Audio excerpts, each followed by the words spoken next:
algunos datos que después le voy a pedir su comentario a un hombre que de verdad sabe del tema, que es el economista Isaac Cohen. Fíjense, esta semana se termina el beneficio adicional de desempleo de $600 semanales. ¿Saben cuánta gente hay recibiendo eso? 25 millones. Acá hay un problema.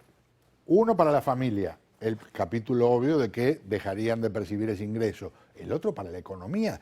25 millones por 600 semanales son 15.000 millones de dólares que dejarían de entrar en el movimiento económico. Pero fíjense el problema grave que hay, que ha llevado a muchos republicanos a que digan: de ninguna forma esto va a seguir. La Universidad de Chicago hizo un estudio y descubrió que 68%, prácticamente 7 de cada 10, gana más dinero cobrando desempleo que lo que cobraba cuando estaba empleado. Y no 3 pesos más, cuando se revisa dónde está la mitad. Para un lado los que menos y para un lado los que más. Estamos hablando de que ganan 34% más que lo que ganaban. En otras palabras, una persona que ganaba, por ejemplo, $25.000 está recibiendo $33.500 por beneficio de desempleo. Por eso hay muchas empresas que se están quejando porque dicen: caramba, estoy ofreciendo $15 la hora y no aparece nadie. 15 por 40, 600. ¿Cómo van a aparecer si están cobrando por beneficio de desempleo 600 adicionales más los 275 o 300 que le tocaban normalmente? ¿Por qué van a aceptar ganar menos? El problema es que se termina esta semana y eso va a ser tremenda crisis, porque a nivel republicano lo que dicen es que aceptarían, unos dicen 200 máximo, otros dicen 400 máximo, pero por menos tiempo. Sea lo que sea, incluso existe el riesgo de que nadie reciba nada. A ver, si me acompañan, le vamos a decir bienvenido. Por aquí andamos, ya aparecí de vuelta.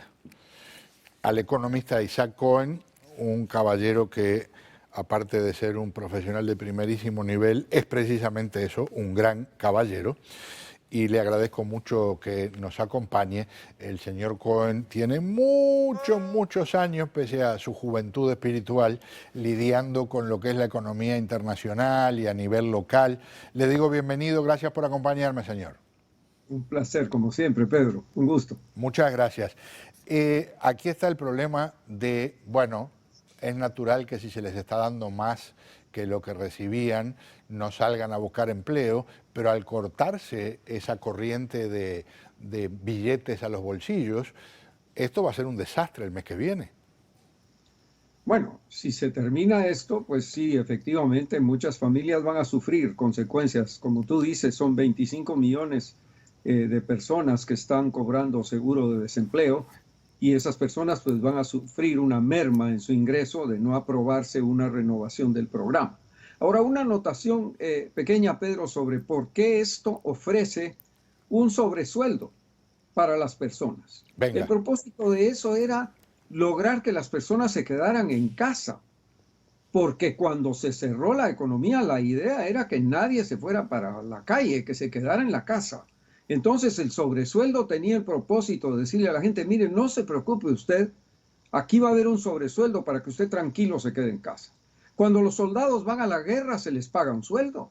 Cuando se le pide a un trabajador que no trabaje, se le tiene que dar una compensación. Entonces el propósito del programa se cumplió. Ahora tenemos la segunda etapa que viene y ahí pues probablemente va a haber que modificar algunos aspectos del programa, pero el principio de que los trabajadores que no están obligados, que no son esenciales, entre comillas, porque los esenciales tienen que salir a trabajar, los no esenciales que se queden en casa, porque así se disminuye el contagio. Isaac, una de las cosas que se suma a esta situación es también, se pensaba que a esta altura la economía estaría recuperándose mucho más enérgicamente porque ya estaría casi todo abierto. Hablo de cómo se veían las cosas 3 meses atrás, por supuesto. Y resulta que nos encontramos con que en algunos lugares estamos peor que antes.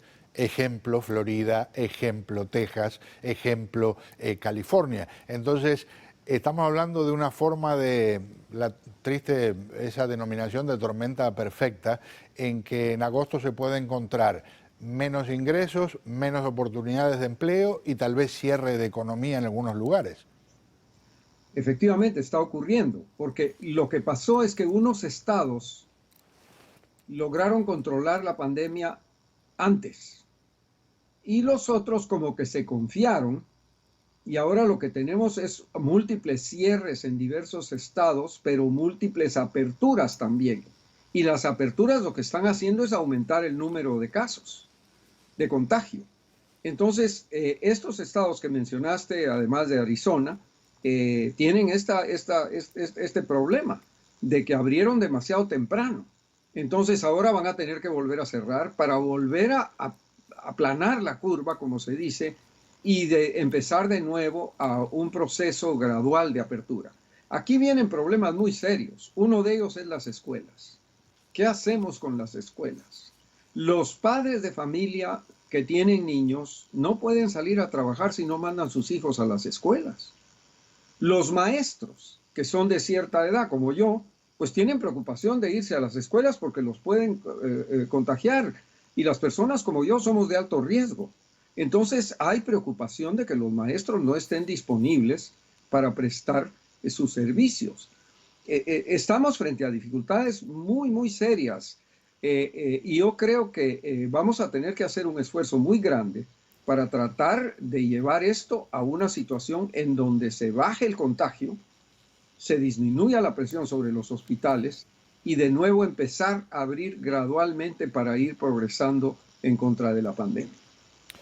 Las esferas de cristal y los números fríos muchas veces no van de la mano, vamos a decir, al baile, pero vamos a ver qué piensas en términos de septiembre, octubre, los primeros días de noviembre, porque una economía que se ha desbaratado, y en este caso hay que ser realista, no es que el presidente Trump tomó una decisión para que se desbaratara la economía, apareció un virus que está haciendo un destrozo, pero mucha gente está viendo que el manejo de toda esta crisis no se ha dado de la forma que esperaba y las encuestas lo están golpeando durísimo.